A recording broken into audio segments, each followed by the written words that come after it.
Okay, we have, of course, fantastic weather here in Amsterdam, but the climate is changing and we need to change some very important things. Energy needs to be cut by 50% and we need to go to electricity. And one of the nice things is electric driving. Electric driving will take over from combustion engine in the next 10 years because it's way cheaper. They drive 3 times longer, they have less maintenance, and they're cheaper to drive by kilometer. So just because they're efficient, they will take over the world. And autonomous driving will become very cheap and will mean that we need 4 times less cars and that we don't need parking places. So the future is bright and they will influence our business, but not because people want a better world, but because technology is pointing us that way.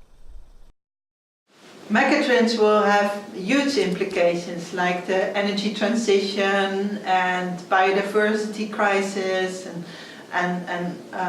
10 billion people on this earth. For everyone it will have huge implications, both for the better and for the worse. It's a matter of how we use our abilities to make these megatrends turn out in a good way in 30 years or so. So megatrends drive business in a big way. This is related to economics, related to politics, to demographics. Large companies, it takes a long time for large companies to build their business and to steer their business into a new direction. This is why these technology waves come up here and again, and new startups are born every day, every year, that on top of these trends are able to build huge new businesses and disrupt old categories. It's really technology enabling new companies to solve the same old problems in a completely new way and essentially collapse markets. So the idea is to actually create something that does something 10 times faster, better, or cheaper. In many cases enables something new, some new convenience, or often a luxury for us people. And that really takes advantage of these things and disrupts old businesses because they've spent so much time and resource building their business around the old business model.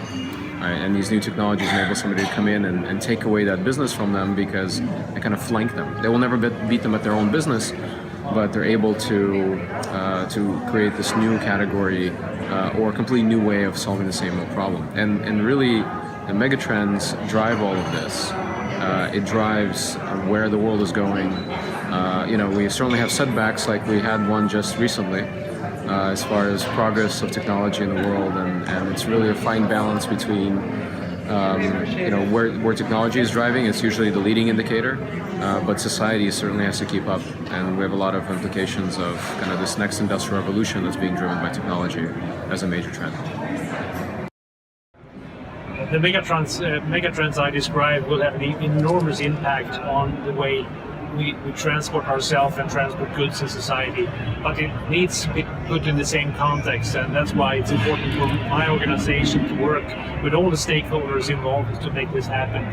A car manufacturer, as in the past, could not by himself make this happen, but we need a cross-functional collaboration between government agencies, other car manufacturers or vehicle manufacturers, public transport operators, obviously the research community, service providers, the telcos, the wireless carriers, and a lot of other stakeholders. So that's why we see these trends being very good and for strong input into our collaboration. It's been a long time since Alvin Toffler wrote Megatrends, and but that said, he was really spot on in a lot of ways, and he really was ahead of his time in looking at megatrends. I think you would probably have a difference of opinion in terms of what constituted megatrends when Alvin Toffler wrote the book and what you would call them now. But I think that there are certainly some threads that still run through as far as certain key megatrends. I certainly think that economic inequality issues are a major megatrend that are going to have a massive impact across society, but also impacts that trickle down to every single individual, including myself. You have to wonder how our technological era is going to alter the way in which we use our lives, whether we are working as employed individuals, or if we're not working and receiving something that are going to have the greatest impact.